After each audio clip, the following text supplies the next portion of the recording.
Hi, இந்த வீடியோல நாம எதை பத்தி பார்க்க போறோம்னா, நான் வெயிட் லாஸ் பண்றதுக்காக ஹெர்பாலைஃப் நியூட்ரிஷன்ல ஜாயின் பண்ணேன். அங்க ஆரம்பத்துல எனக்கு ஃபார்முலா 1 புரோட்டீன் அஃப்ரெஷ் ஷேக்னு கொடுத்தாங்க. இப்போ 1 மந்த்துக்கு மேல நான் அதை கண்டினியூ பண்ணிட்டு இருக்கேன். ஆனா ஃபர்ஸ்ட் 2 வாரம் தான் என்னோட பாடியில நல்ல சேஞ்சஸ் இருந்தது. அதுக்கு அப்புறம் எந்த ஒரு சேஞ்சஸும் தெரியல, அப்டேட்டே ஆகாம அப்படியே நிக்குது. இதுக்கு என்ன ரீசன் அப்படிங்கிறது தான் ஹெர்பாலைஃப் நியூட்ரிஷன்ல ஜாயின் பண்ண உங்க எல்லாருக்கும் ஃபர்ஸ்ட் வர்ற கொஸ்டினா இருக்கும். இதுக்கான ஆன்சர் என்னன்னா, 1 மந்தா நீங்க ஷேக் எடுத்திருந்தீங்கன்னா உங்க பாடி நியூட்ரிஷனை அப்சர்வ் பண்ணிருக்கும். ஆனா அது எல்லாவுமே மேக்ரோ நியூட்ரிஷன். பட் வெயிட் லாஸ்க்கு அடுத்தது என்ன நியூட்ரிஷன் தேவைன்னா மைக்ரோ நியூட்ரிஷன்.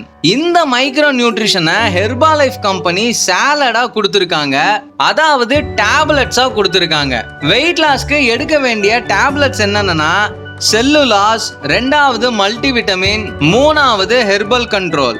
இந்த 3மே எடுக்கணுமான்னு கேட்டா அப்படி கிடையாது. உங்க பாடியில என்ன நியூட்ரிஷன் பெண்டிங் இருக்கோ அந்த நியூட்ரிஷன் டேப்லெட் தான் கொடுப்பாங்க. சோ ஹெர்பாலைஃபை பொறுத்த வரைக்கும் உங்களுக்கு கண்டிப்பா தேவைப்படுறது ஒரு பர்ஃபெக்ட் வெல்னஸ் கோச்.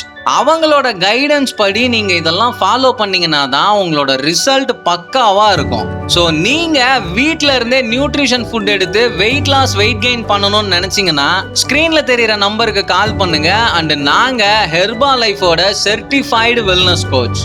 மறக்காம ஹெர்பாலைஃப் நியூட்ரிஷன் ஃபுட் சம்பந்தப்பட்ட வீடியோக்கு இந்த சேனலை சப்ஸ்கிரைப் பண்ணிக்கோங்க.